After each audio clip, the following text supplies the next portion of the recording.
से मुझे लगता है कि इस लोक मंथन के विमर्श के जो बिंदु रखे गए हैं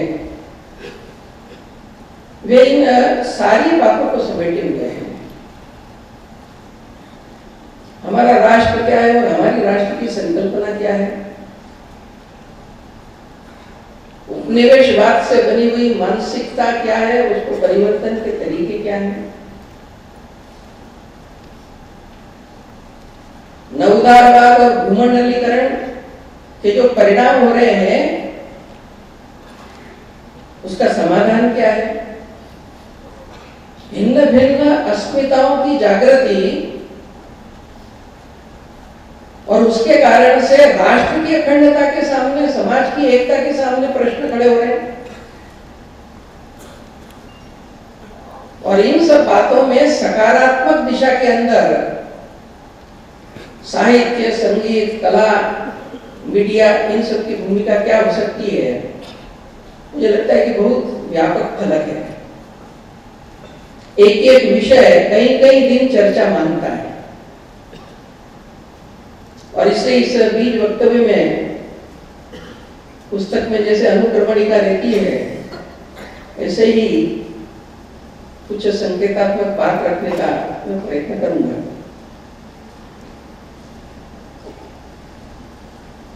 पहली बात तो इस बात का भी विचार करने की जरूरत है कि राष्ट्र और नेशन एक नहीं है।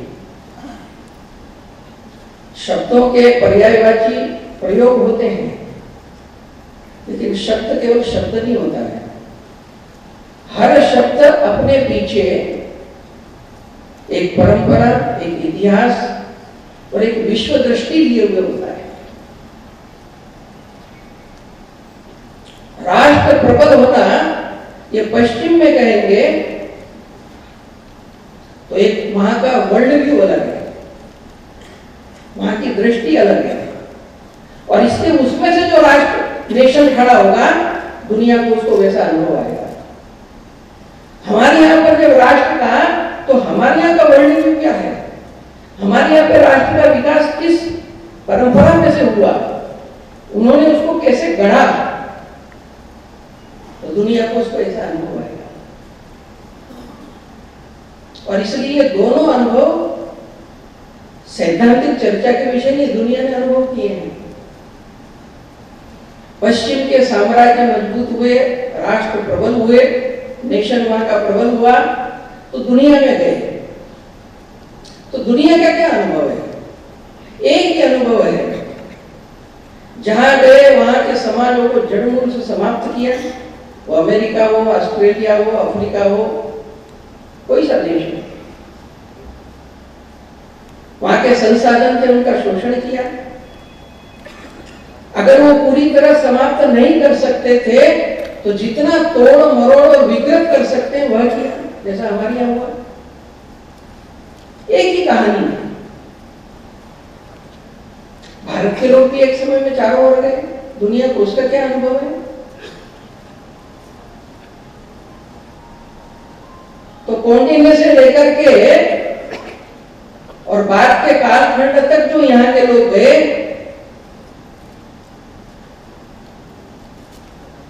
तो जो समाज जहां था वहां से उसको ऊपर उठाया।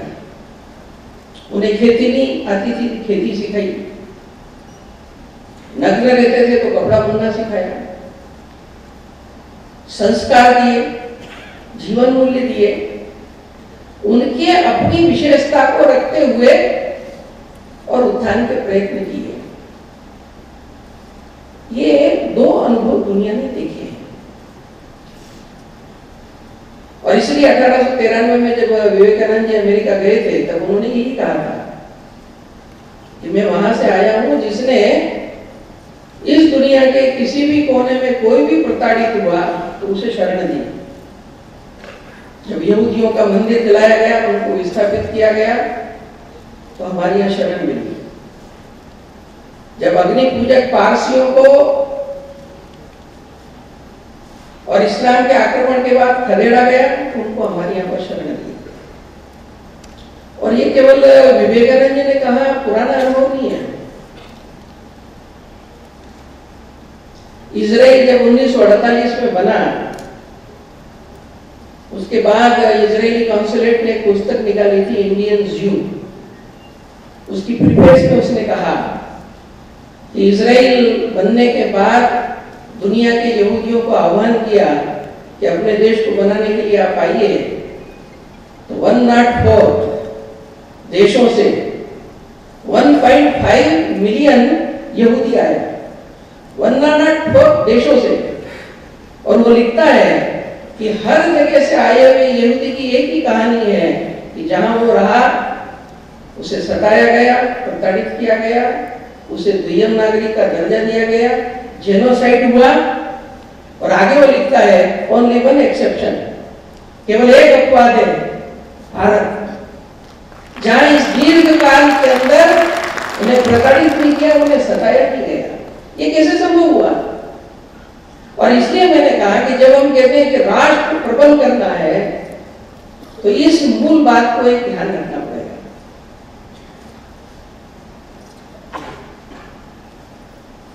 हमारे यहां पर जो राष्ट्र की संकल्पना निकली उसकी मूल बात थी जो वेद का मंत्र कहता है कि भद्रम इच्छन्ति ऋषयः। जो चिंतनशील लोग थे जिन्होंने तपस्या की अनुभूति की, उन्होंने कल्याण की इच्छा से, किसका कल्याण? हमारे समाज का, हमारे लोगों का नहीं, सारी दुनिया का, सारी सृष्टि का भद्र कल्याण, भद्रम इच्छन्ति ऋषयः स्वरविद। उस इच्छा से तपोदीक्षा उदासे रख गए, उन्होंने तप किया। और उस सब में से ततो राष्ट्रम बलम ओजश्च जातम, उनके उस कल्याण के चिंतन और लगातार प्रयत्न और तपस्या में से एक तेजस्वी राष्ट्र की उत्पत्ति हुई। बलम ओजश्च जातम तदस्मै देवा उपसन्नमन्तु। और इस नाते से अपने राष्ट्र की उत्पत्ति की मूलभूत अवधारणा है। फिर दूसरी एक बात उसमें से आई कि ये जो भाव उत्पन्न क्यों हुआ, तो उन्होंने जो विश्लेषण किया, जिसको हम बार बार कहते हैं कि जो आत्मा अपनी आ गई, कि हमारे यहाँ पर कहा गया है कि सब ईश्वर है, एको वशी सर्वभूतांतरात्मा सर्वम खिलविदं ब्रह्म। ये एक आधारभूत अवधारणा रही। और तब फिर उसमें से तीसरी बात निकली कि जो डाइवर्सिटी है, विविधताएं हैं, वे क्या है? आजकल एक शब्द चलता है कि यूनिटी इन डाइवर्सिटी, विविधता में एकता, भारत की विशेषता। हम लोग भी बोलते हैं बार बार, मुझे लगता है शब्द प्रयोग कुछ गड़बड़ है। जिसमें हम कहते हैं कि विविधता पहले है, उसमें कोई एकता ढूंढ रहे हैं, कोई एक चीज है जो एक। हमारे लोगों ने ये नहीं कहा है, हमारे लोगों ने कहा एक ही अनेक हुआ है, इसलिए एकता है। और इसलिए वेद का मंत्र है जिसमें दीर्घ तपश कहते हैं कि इंद्रम मित्रम वरुणम अग्निमाहु रथो दिव्य से सुपर्णो गरुत्मान एकम सत् विप्रा बहुधा वदन्ति इंद्रम एवं मातरिश्वान। और इसलिए ये एक आधारभूत अंतर है कि एक ही विविध हुआ है, और एक ही अगर विविध हुआ है तो एक दूसरे से जुड़ा हुआ है, एक दूसरे से अलग नहीं है, एक दूसरे से ऊंचा नीचा नहीं है, एक दूसरे से द्वेष नहीं है। इस संकल्पना में से समन्वय, सामंजस्य, सौहार्द ये उत्पन्न होता है। और फिर इसको केवल फिलोसॉफिकल नहीं रखा ऋषियों ने, उन्होंने ये राष्ट्र जीवन ऐसा बनाया जहां ये विविधताएं मिलजुल कर रहे और सबका उत्थान हो। और इसलिए फिर वेद मंत्र में कहा गया कि जन्म बिभ्रति बहुधा विवाचसम नाना धर्माणम पृथ्वी यथोगसम। विविध प्रकार की भाषाएं बोलने वाले, विविध प्रकार के धर्मों को मानने वाले रहे कैसे?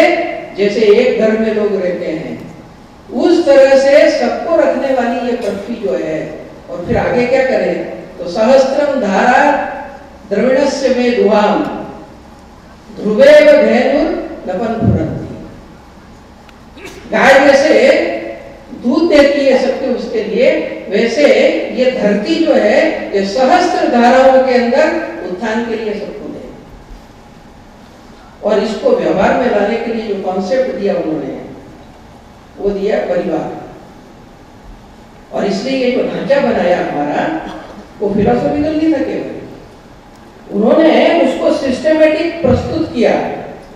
और इसलिए अथर्ववेद के अंदर व्यक्ति से लेकर के राष्ट्र तक की हमारी जो सामाजिक इवोल्यूशन की जो यात्रा है उसका वर्णन अथर्ववेद का एक मंत्र करता है, जिसको वो कहता है कि वो एक है साउत्क्रामत।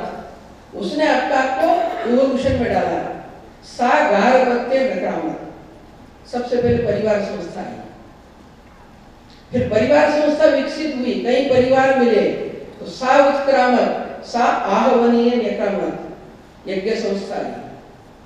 फिर ये समूह और आगे बढ़े, सा उत्क्रामत, सा सभायाम नक्रामत, ग्राम सभाएं बनी। फिर कई गांवों के समूह बने तो सा उत्क्रामत, सा मंत्रणे नक्रामत, समितियों नक्रामत, तो जनपद प्रकार की व्यवस्थाएं आई और वो भी आपस में जुड़े और ऊपर की रचना आई राज्य की, सा उत्क्रामत, सा मंत्रणे नक्रामत। और फिर कहा कि फॉर्मेशन ऑफ गवर्नमेंट कई हो सकते हैं।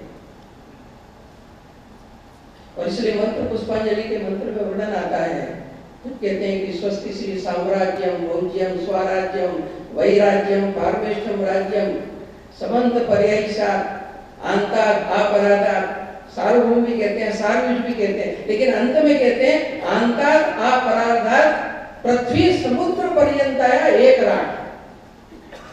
हर एक आइडेंटिटी अपनी जगह रहते हुए भी संपूर्ण यहां से लेकर वहां तक वह एक राष्ट्र है। और इसके आगे चल करके फिर जब मानव और चराचर की बात आती है तो वही कल्पना, फिर परिवार कल्पना आगे बढ़ते बढ़ते वसुधैव कुटुंबकम से जाती है। अब ये तो ठीक है, वर्णन है। धर्मपाल जी कहते थे कि प्रश्न है कि इसको समझकर आज के समय में क्या हो सकता है। और इस नाते आज एक पहली जरूरत है कि यह जो भारत है